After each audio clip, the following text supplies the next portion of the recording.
Hello, Mariko. Hello, Ivan. How are you today? I'm really, really well. And it's an honor to be here, to be creating this space with you to explore things I love most about being alive at this time. Yeah, so it's an honor. And I'm pleased to be here. Thank you for the invitation. I would be honored if you open up the space by saying a prayer to set the intention and the tone of the whole conversation. Well, since you invited me, perhaps it would be wise if you did the first part of the prayer then, and then I'll complement it with my prayer. How's that? Okay. Okay, let's have a second of quiet and take this time to land in our bodies and just feel the weight of our bodies.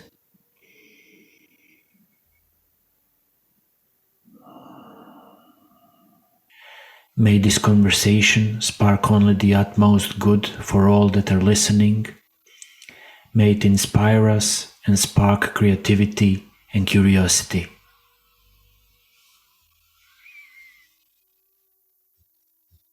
Thank you. I wish to begin my intention by honoring those that support me in this life. I would like to honor the people, the ancestors and the people of the lands where each of us is located, and those who may be listening. I am located now, at this moment, on the island of Montreal in Quebec, Canada, also known as Tiohtià:ke, which is the unceded ancestral lands of the Ghanaian-Kikha Nation, or known as the Mohawk tribe, as well as having been the homeland of many of the Haudenosaunee Confederacy of peoples.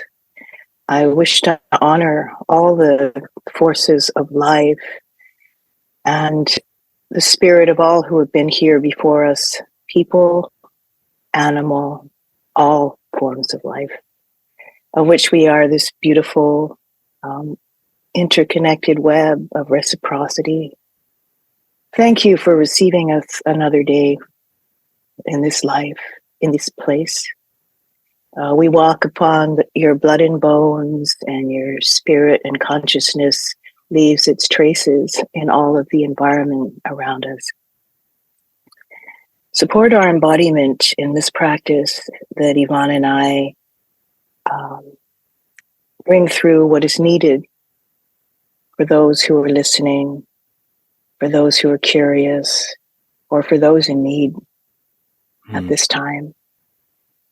I wish to honor the spirit of life, the spirit of our living selves, the spirit of our ancestors who live within us, and the beautiful elements, their magic, their wisdom, their medicines, and their powers of the earth, the air, the water, the fire, and the ethers. And the alignment of the four cardinal directions of the north, the south, the east, and the west. Their portals and alignments they offer us as we perceive and move in the world. May they be aligned as well with this intention. The highest good for all and harm to none. And may any extra goodness that may come through in our sharing today, that may be generated or sparked when those listening receive this, may any of that extra good spill over to where it might be needed in this world. I'd just like to offer a prayer to my ancestors of blood, who are of Mongolian, Japanese, and Norse origins. And I invite everybody who's listening, and to you, Yvonne, if you have a moment of communion with if you wish to honor your ancestors, whatever that means to you. Shinai naru aisare, shinrai sare ti urusosin tohogosesh. Tashi tachi ga kokure okunao shikoto hogoshi. Shen shite kudasai. Kancha ta awo komote. And an acknowledgement to my Norse ancestors, their wisdom and guidance, Arigato gozaimashita. Kchi Megwich. Amen.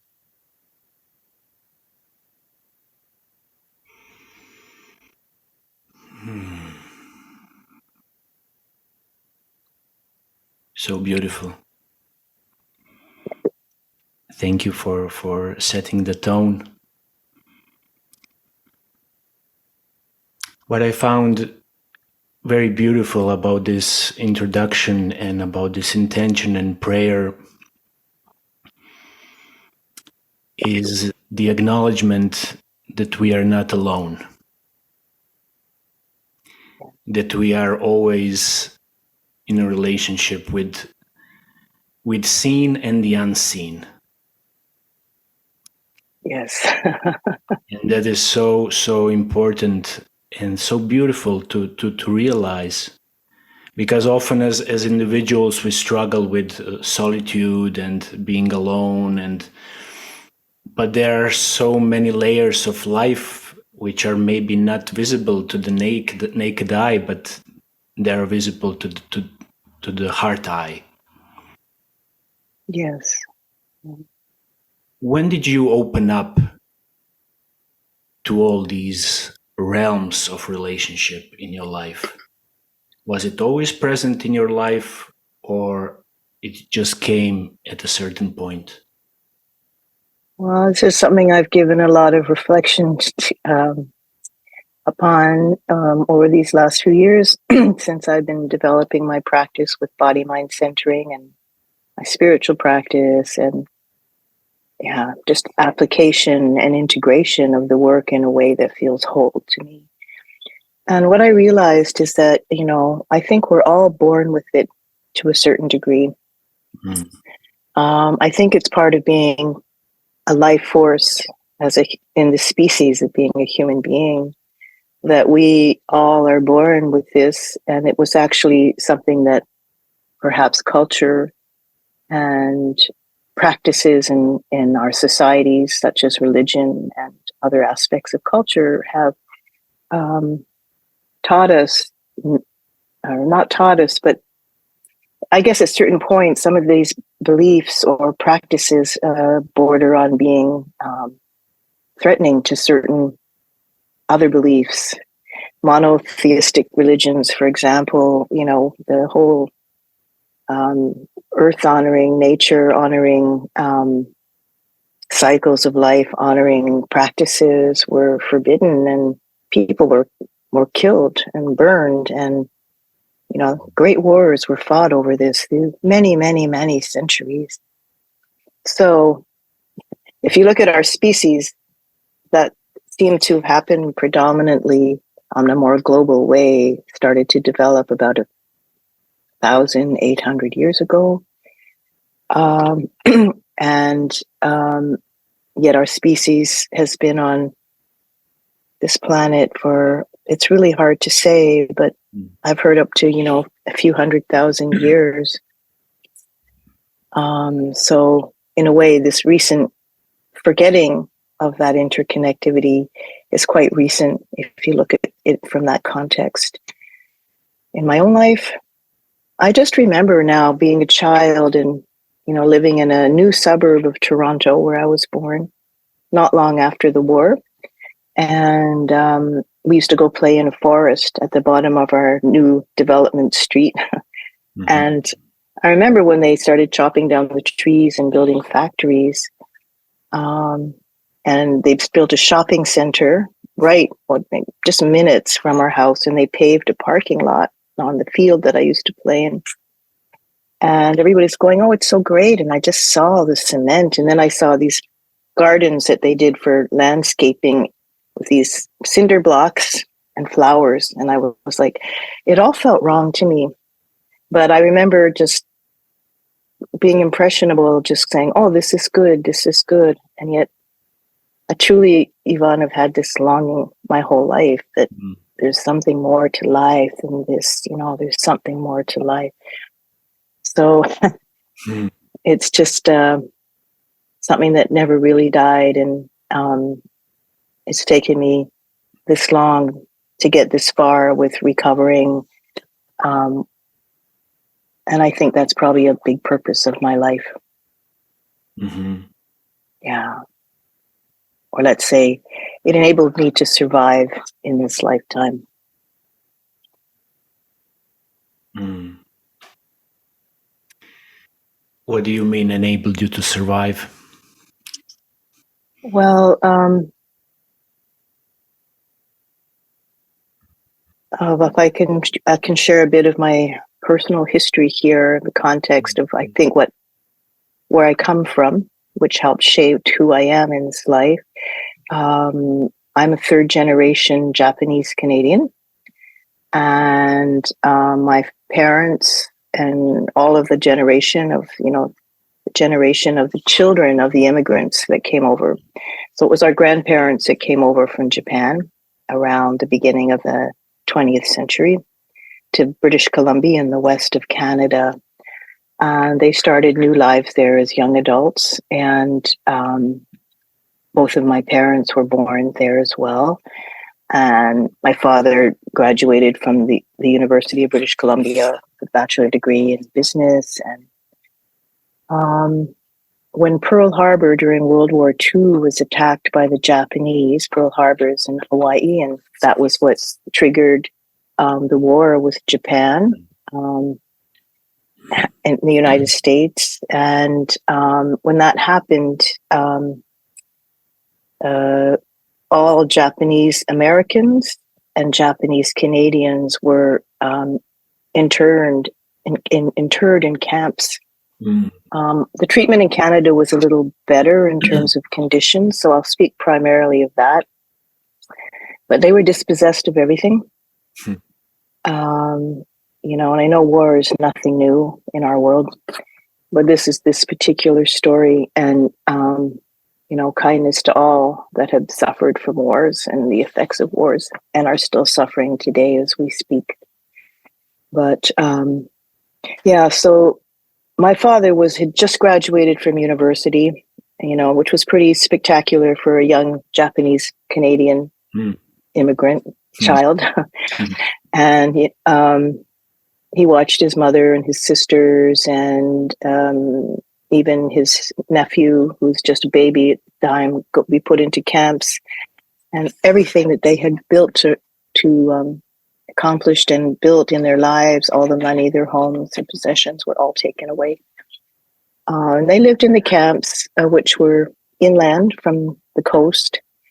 And after the war, they were allowed to only live east of the Rocky Mountains. So that would be, going into, I guess, like Manitoba, Ontario, Quebec, or the Maritimes. They couldn't go back to British Columbia on the coast where they had built their lives. And of course, there was a lot of prejudice and hatred of the Japanese, which was, I grew up, I was born 11 years after that happened. And now I recognize that my father did his best. I'm so grateful to him. He really fought to try to build a life for us so that we would have a chance getting education, what he believed was going to really help us. And, but I recognized in him the explosions of anger that would come out and deep suffering that he was hiding,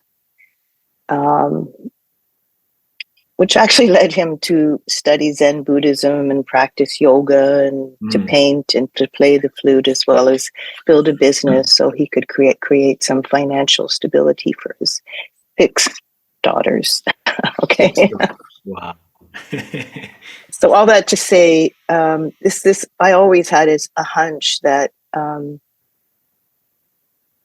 the impact of that story, which felt like it was never really processed by all of the older, even my grandparents when they were still alive, or my aunts and uncles, or even my cousins. There was a huge wound inside that was never metabolized, so to speak.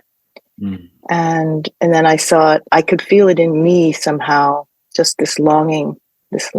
And longing can be a really intense thing. Desire and longing to be loved, longing to be belonging, longing for all these things. I mean, all of this to say that it affected many members of my family. And I lost a sister. My older sister died when she was 47 after struggling with many things most of her adult life. And um, something about some luck, some good fortune, some insights. I don't know where it came from. I have my ideas about it, but I somehow was able to find something that would help me to heal and help me to somehow feel that connection with something beyond myself. And that thing was dance. First, it was dancing. Nice. And then it was creating dances, and then BMC, and how I'm integrating the BMC work now. So I have seen this kind of despair of unmetabolized trauma in almost most people, intergenerational, maybe trauma from 5, 6, 10 generations ago, and the disconnect that it can cause when it's not able to be somehow held by the community, by the culture, by rituals, by all kinds of things can help, but sort of this way of needing to bypass that. I have no judgment about that, but survival mechanisms and cultural restraints have made a big impact on how many of us at this time, in the Western world especially, um, really don't have many practices or a community structure in our cultures to hold grief and trauma. Yeah. And I know that there are many that still do, and especially some of the traditions that still survive in the major religions and many different cultures, indigenous cultures that are still alive and active. But um, I had no idea when my grandfather died. I felt so drawn to want to be active at the funeral. I think I was 12, and everybody was talking about the food and the weather and how your kid's doing, and nobody could just, and I just started crying. I couldn't stop crying, and they finally got me to stop. But I don't know. Yeah, I just felt like something wouldn't let me forget this piece of what I think is an important part of human experience, which is, yeah, as you said in the beginning, this idea that we're alone and we're individuals, and perhaps there's impacts of the coloniality that has happened in North America and that happened in many countries and is still happening in many countries around the world. But just this idea of we have to be strong, we can survive, we have to achieve, we have to accomplish, we have to make ourselves better, and be strong and be self-reliant, encourages that kind of individuality. And then under that layers of I'm not worth being part of a community. There's all kinds of things. Yeah, because it's all kind of backwards, as if there's a rupture with the tradition and the ancestral knowledge Yes.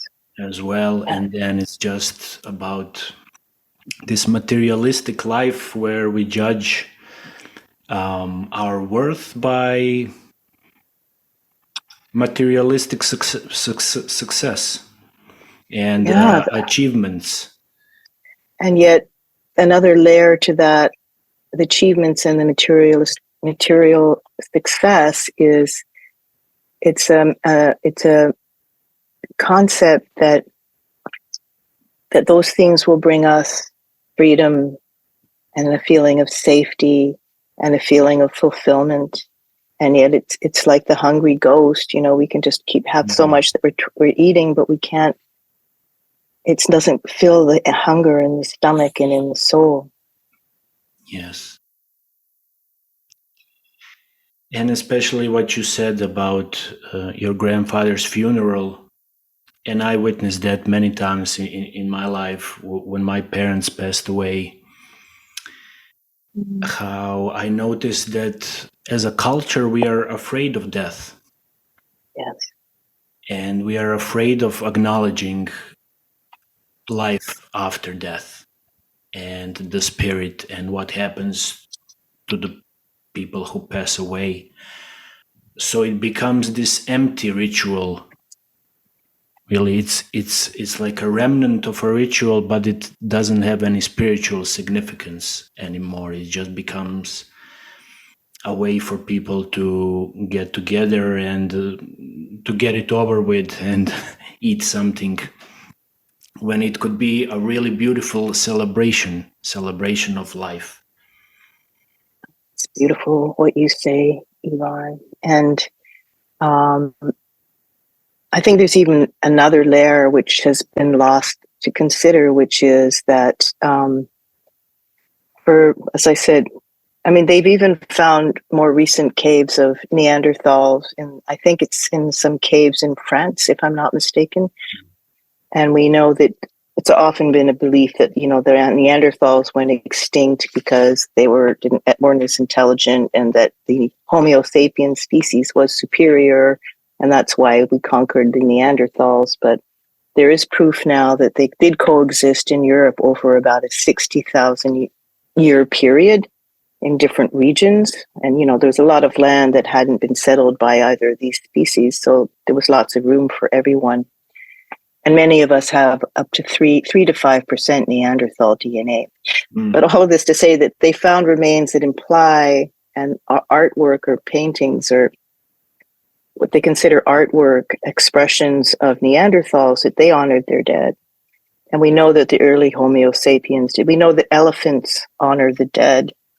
And then a lot of other animals and creatures of nature, they are either eaten by each other, or their remains go into the microbiome to be contributed back into the cycle of life. But for humans, honoring the dead was an important part of grieving. Honoring the dead, and if one does hold open the possibility that there is some kind of continuity of the consciousness that we had, or our soul, or however you want to look at it. There are many traditions that speak of the souls that we have, or the spirits we have maybe 3, 5 different parts, and there's a part of it that will go on, and there's parts of it that, anyway, it's a really fascinating study.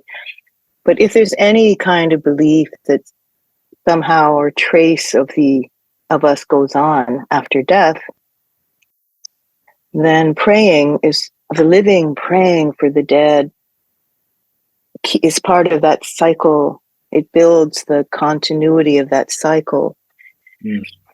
And I know this probably sounds crazy to some people, but I'm speaking from much research that has been done on indigenous cultures around the world and traditions. That these are common points that are rather, I could say, universal, of how human beings were with the cycle of life and death. So look at like my people, I know that for many generations they didn't have a practice or of honoring the dead. Maybe in their hearts they did, but not as a culture or as a family.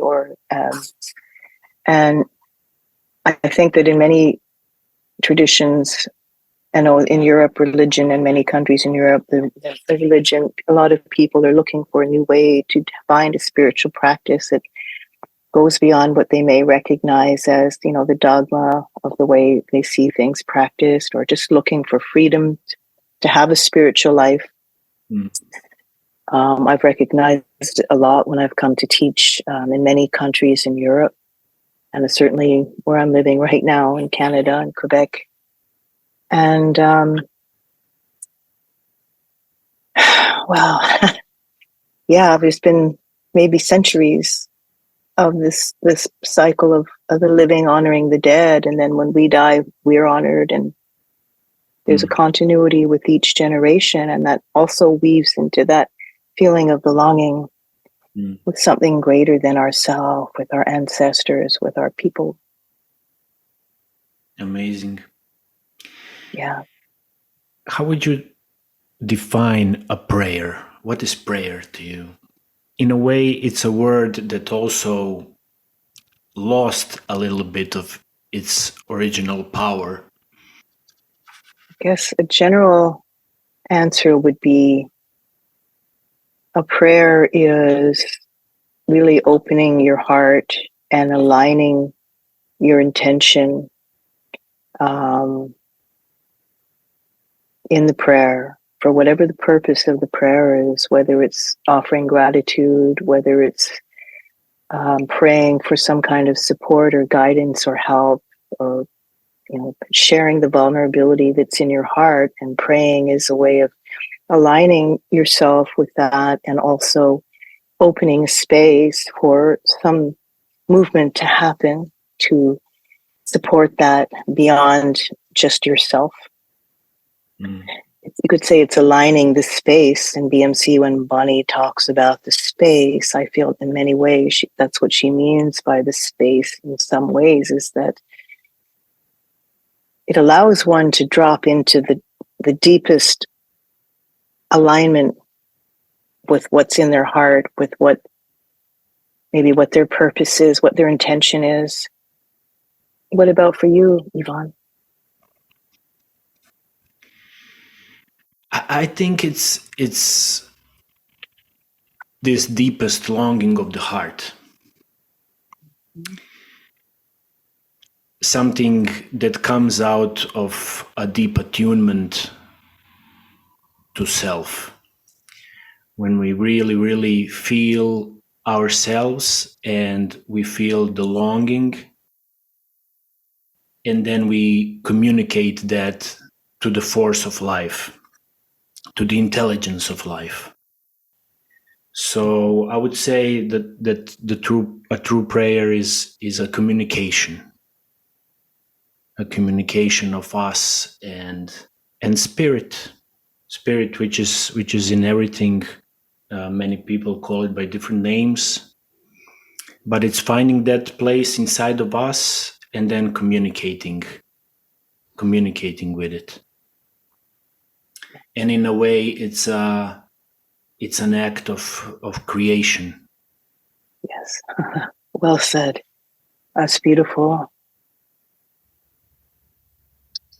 To add to that, I feel that one thing that's really grown for me in the last years is a more conscious awareness of that I am not alone. I can choose to be alone and see myself as alone and hold my space as if I'm alone. But I no longer feel like I'm alone, and that I feel like I have a connection with my ancestors of blood with me, and I can call them forward. I feel like I have the support of things that I have gone through a developmental process in having a more conscious relationship with the land where I am. I live half the time up in the mountains here in the Laurentian Mountains with the lakes, the glacial lakes and rivers and the animals. And I feel a embodiment of feeling my embodiment connected with the land and with the elements, the water and the ground and the warmth and the coldness of the air and all of the life, as you said, the spirit of life. That was so beautiful. This has been a conscious effort of mine, or a conscious intention of mine, to explore moving away from an anthropocentric way of being in the world. And it has given me so much freedom. I'm certainly not, I'm quite a beginner at this, but to the extent that I have been able to explore it and embody it and going through it's a relationship. There's a developmental process of being in a relationship. It's not something that you just have. It's something that you Nurture. grow into. Yeah, you grow into it like a love relationship or a friendship, being mentored by a great master, teacher. And to the extent that one invests in that with prayer and other practices, just opening oneself to receiving, I've noticed that it really, really grows. And I think that's been one of the most beautiful discoveries, personally, for me to find in my life. I've noticed that too. Yeah.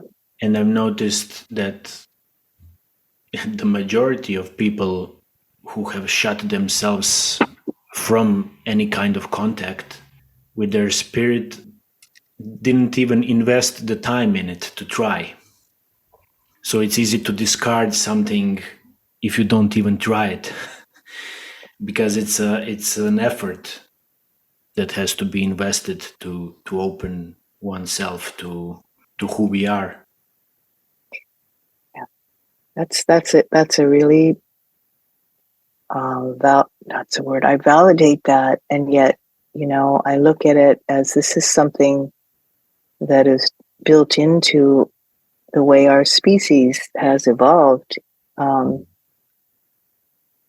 it seems to have come with ownership and colonization and the pain that causes, the pain that happens when there's a colonization of a people and the destruction one culture destroying another and seizing the land. I can't help but feel that there's an incredible wound that happens inside the hearts of all involved. When the Europeans came and colonized the land here and tried to destroy the culture of the indigenous people, they declared they were savages because they didn't believe in the same God and their practices were different. Yeah. And then in order to, I think, for the psyche to survive doing something like that, I think that there's an incredible disconnect. And these things because it's systemic, it gets built into the system and it gets built into the structures that are all systemic. The government, the religion, the whole way that the whole systems are, education, all the different institutions, the police, Mm-hmm. it's everywhere. And and of course, parallel in a much different way, but similar dynamic with the slave trade, and that these coping mechanisms, and I think we spoke of this, and I think when you and I had a conversation before, where I spoke about being in a study group for the book of Resmaa Menachem called "My Grandmother's Hands," and a lot of somatic processes, the work of Peter Levine, somatic experiencing. So his work is referenced a lot, and there are practices given and practical applications. But a famous line that he says in this book is, unprocessed intergenerational trauma in an individual begins to look like personality. Unprocessed intergenerational trauma in a family begins to look like family characteristics. And in unprocessed intergenerational trauma in a people, in a community or a country, begins to look like culture. Right. Yeah. And so,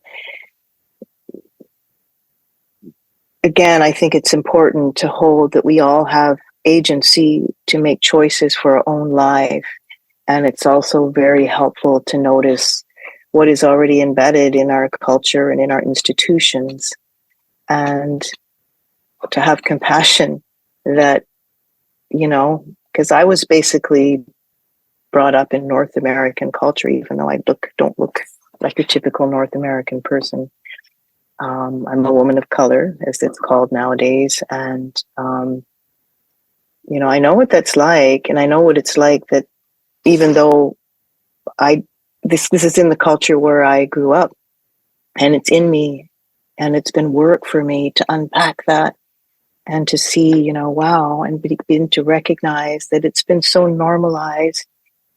Um, so, yeah, I just like to say that because there's to be kindness that we should have with ourselves, I think, because it's not a good feeling to recognize even in oneself when one has the best intentions that we carry these things because they've been conditioned into us, Right. and to begin to hold a space that it's the whole system that needs Restructuring. healing, healing Healing. Yeah. Yeah. and restructuring. Yeah, yeah. I mean, I'd love to hear what you have to say about this because there's been a lot of this in your own culture and country. And Of this, course. I think this is a universal throughout the world where absolutely. we are born in a certain dominant culture, and before we even become fully conscious of ourselves, we are implemented so many opinions, generational traumas, behavioral patterns, really just by being alive and looking at the people around us. And as when culture is mentioned, I always remember this philosopher called Terence McKenna.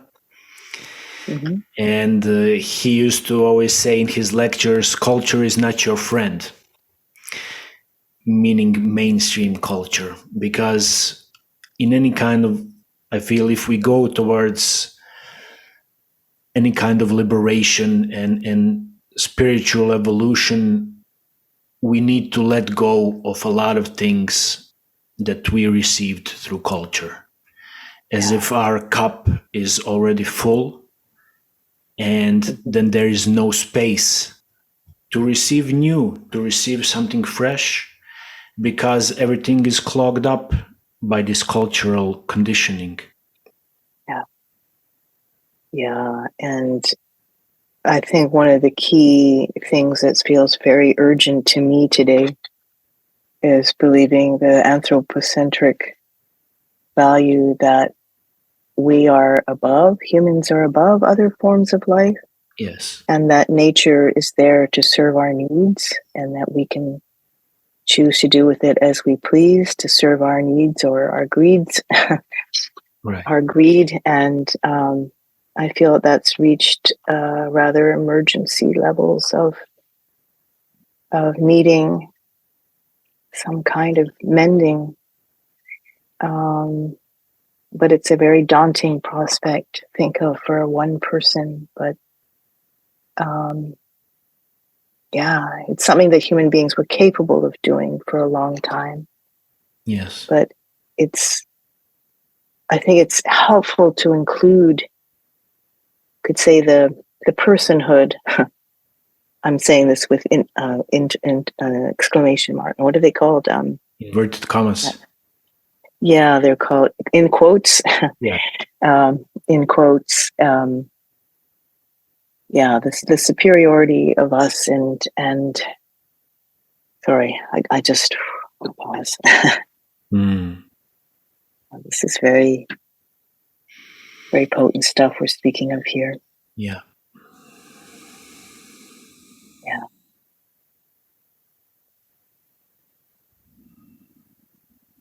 I think it takes a lot of kindness as well. And yeah, it's a paradigm shift in a way from what culture has evolved into for the most part. You said that you started as a dancer. Mm-hmm. I was listening to your lecture from the last BMCA conference, and you said that during your time as a dancer, at a certain point, you started making your own dances. and that a certain voice kept wanting to come through these dances. Unrelated to that, it reminded me of my own personal experience, how I came to study embodiment. It was actually, everything began during a shamanic ritual where for the first time in my life I felt the activation of the intelligence of the body, of the whole body. And at that point, my body just started creating movement, creating spontaneous movement, making all kinds of gestures. If I need to describe it, I call it a full body prayer to life.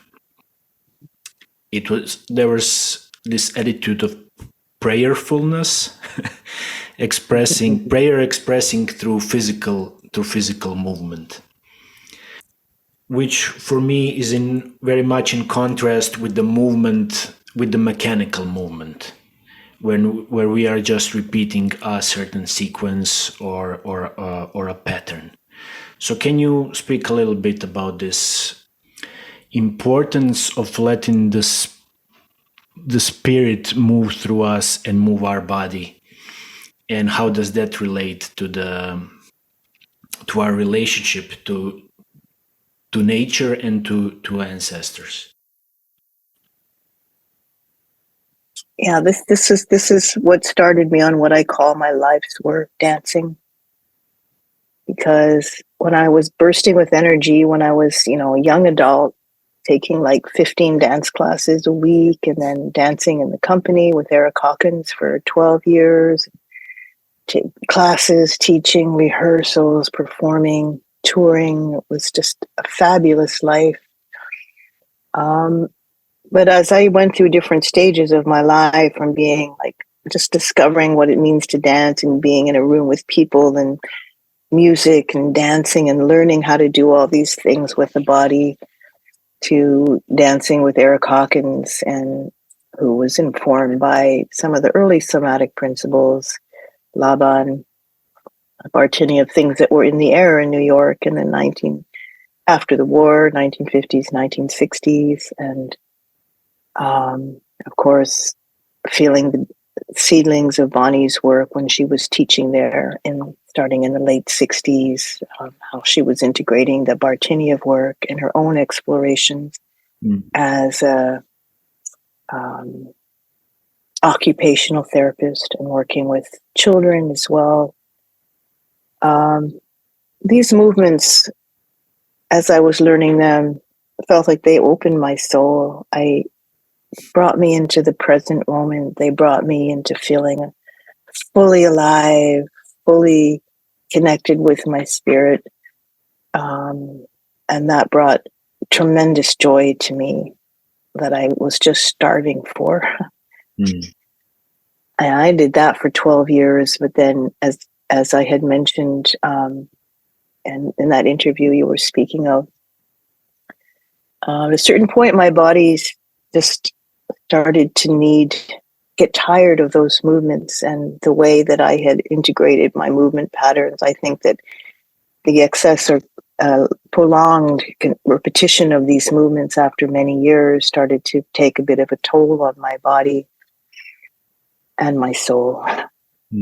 And I needed to deepen that connection with the essential for me to be able to dance. So it soon became clear to me that when I was just dancing my own movements that came out of, to be honest, the way that I first started discovering movements was because in order for me to be able to honor some of the effortlessness in Eric's movements, and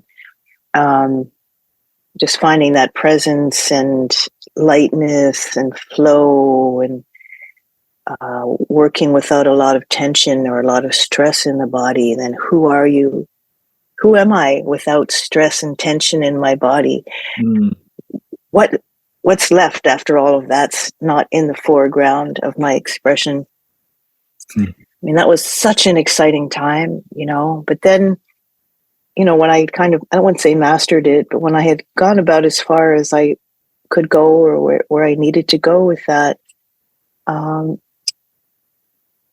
I noticed that when I was struggling with the movement, I just couldn't do a movement very well. And I would be at night, dropping in. And so I had great teachers. And of course, Bonnie's teaching were still very much alive, and how the method was taught, Eric Hawkins' method was taught at our school. And I'd be lying there, trying to figure out how to find this quality of movement. And as soon as something opened, all this creative energy came out. Mm. And I suddenly felt this freedom in my body. And then suddenly, I don't know, I just took me into this other universe of sensation and emotions and colors and life, vitality of life. And that was so exciting to me. And that kept my inspiration going. But then I wanted more of that. And then the older I got, once I hit about 40 years old, my body started to change. My energy changed. Maybe small accumulated injuries, as a lot of dancers get. I noticed that my body started to revolt against being forced to do movements, like rehearsing the dances, which I love. But some days I couldn't engage myself 100%. It was really hard work to do that. And it started to feel counterproductive. But then I noticed when I just dropped into that spirit, or could find it, I could dance for a very long time, and it was very joyful. And it was through that practice that I started to go deeper into a more artistic approach, and certainly a calling of the voices of my female ancestors, that as I opened my body, I think some of the stored emotions, and you could say stories, in a very broad way, that were in my body from my ancestors, started really unraveling and wanting to have an avenue of expression. And it felt so good. It felt so good. It felt like in those moments there was nothing more important for me to do with my life than just be in that state and being in communion with these voices coming through my physical voice and my body. And I started to notice, and especially when that's what drove me to want to work with body, because I was discovering all these things. And I met Bonnie at a conference that was celebrating the legacy of Eric Hawkins in New York City. And after hearing about her, for almost 20 years, she came as one of the guest teachers. And we had a conversation, and I told her about seeing this matrix and wanting to understand these alchemical changes that were happening into my body when I was really being inhabited by these deep states with my ancestors, or communion. Movements coming through me that I definitely wasn't thinking them. And I know that's very close to what you just described as well, but they were revitalizing, they were empowering these movements. And that's how I wanted to dance. And that's how I wanted to show others how to dance, who were going to work with me, and that we could create dances together like that. And I told her about my hunger, my curiosity, and she just answered a couple of sentences, and yeah, I went to work with her. And so it was such a fabulous new chapter in my life. I got several grants over the next 12 years to Canada Council of the Arts and the Provincial Quebec Council for the Arts, to study with body mind centering with Bonnie. And she was also my mentor through these research projects, and to work with professional dancers to explore my creative process, and to bring these tools, to develop these tools into my creative process as a choreographer. and as a teacher of dance, because I was always very concerned about the abusive nature of the field of professional dance and psychological and physical injuries that I experienced and many, many others around me. It felt very, very, very well needed to gain a clear understanding of how I can work with this depth of investment with the body of each of the dancers and my own in a way that would be ethically grounded, not causing harm, and yet benefiting from this depth of engagement with each dancer's own body and however deep they wanted to go. And it was a really fabulous time to work with these dancers over the years. My own creative process was just on my own body and with my own, a lot of it was very intuitive. I didn't even know how these things were happening, but they were. And I created many solos that I toured for many years in collaboration with sound and music with some wonderful composers here in Montreal and from New York. And the last part of the project was seeing how I could replicate this process on different dancers of different generations, genders. But they're all professional dancers who had quite a bit of experience of working with many different choreographers. So they were able to really, they had a sense of how to take care of themselves in the creative process, which can often become a little bit abusive in theater and dance, this creative process, because the artist, the dance artist, the performer can often be invited to enter into a very vulnerable place. And, it's a very sacred place to hold in a way that's responsible and productive. So that was my project. And that led me to take first like 3 of the courses with Bonnie, and then I ended up getting totally hooked on the whole thing and did every training, some of them twice. And it was one of the best things that ever happened to me in my life. Yeah. One of the most fascinating aspects of this deep embodiment through BMC or just in general is the study of embryology. And I feel it's also related to the notion of ancestors that we were talking about, because it reveals that time is in a way non-linear, and that we in our bodies contain a history which is not in the past, but it's accessible in the moment now. What are your impressions of embryology, and how did it inform your own movement and your own spirituality? It was very healing for the first part. I had suspected for a long time before that I had experienced, I had somehow experienced the trauma my mother went through when I was in her womb as an embryo and as a fetus, because I was conceived, I think, the same day that her only son, out of all the children she had a baby boy, and then she had 6 girls. And when he died, it was such a trauma for my parents that they conceived another baby right away. Like literally, I was born 9 months after the day he died.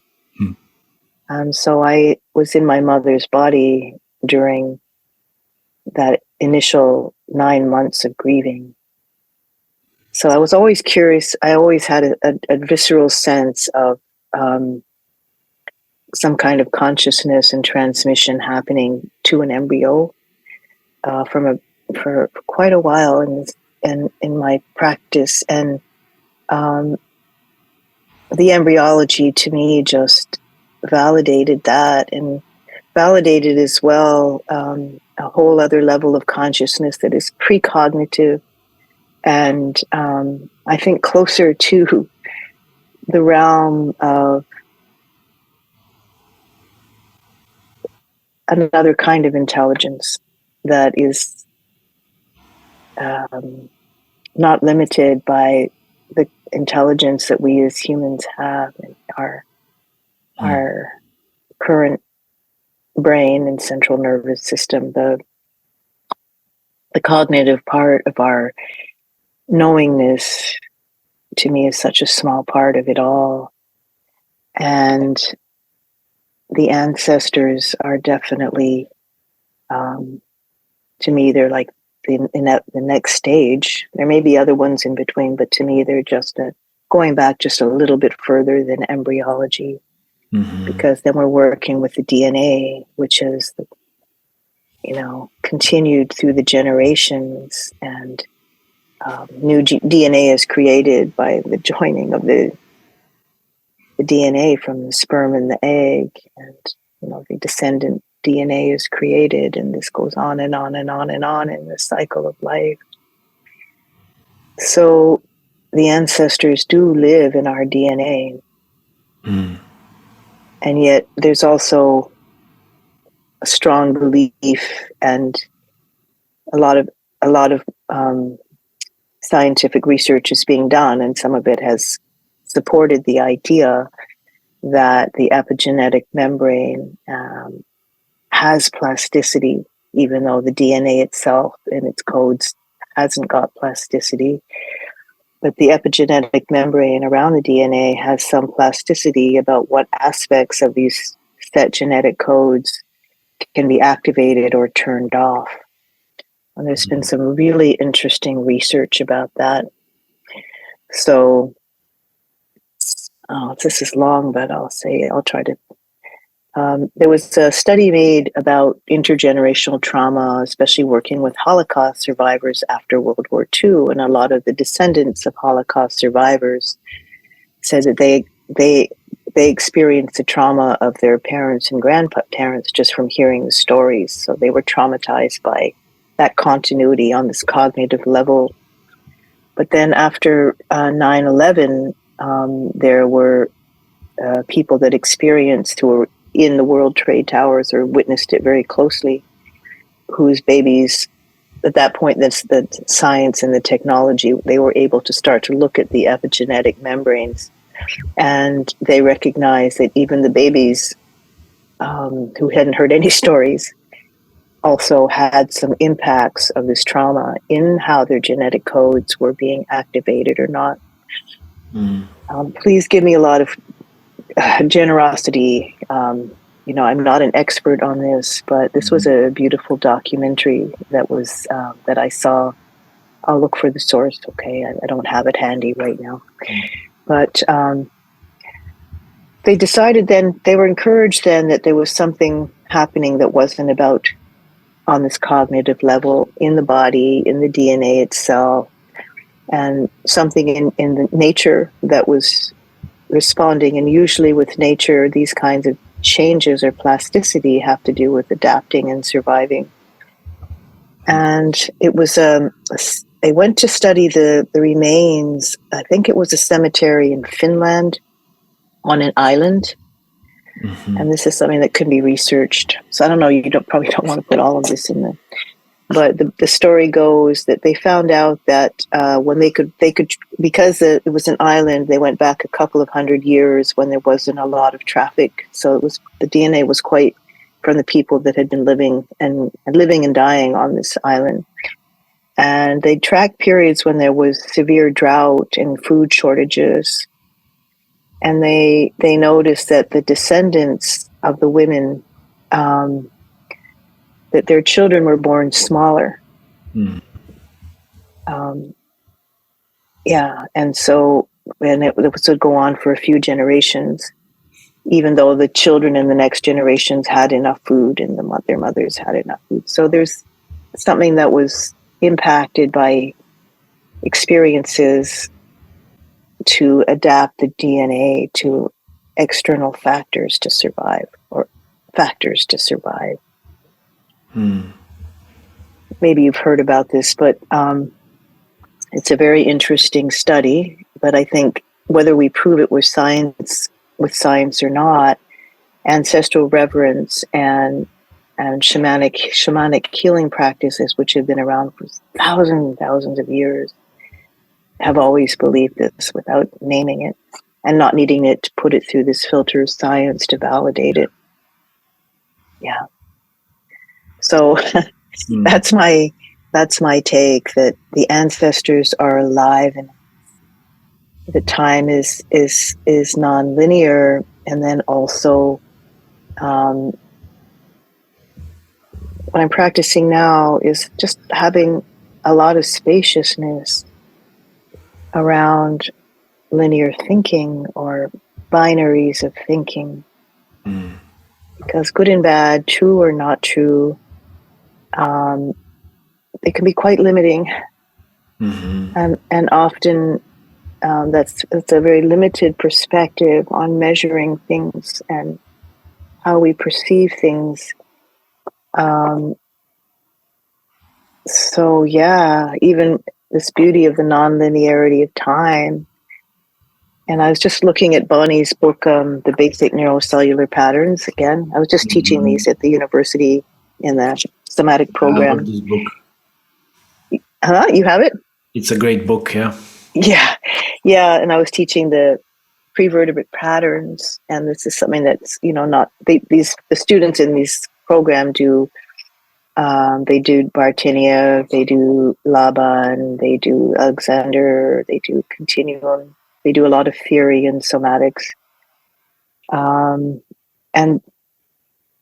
I'd never heard Bonnie teach it this way, vibration, but I just love the idea that, and this somehow is related to this non-linearity of time as well, that the universe is constantly like expanding and condensing. So this expansion and the condensation, and then that the movement of the particles when, or the matter in it, when maybe two of them collide at different timing, there's a vibration that is created. But just this whole idea of, if we go to the macrocosm, this idea of expanding and condensing, I just feel in that there's something, some foundation around moving beyond this linearity, and that there's so much more than the binaries of the way that a lot of our education and research has been cultivated in the last period of time of our people,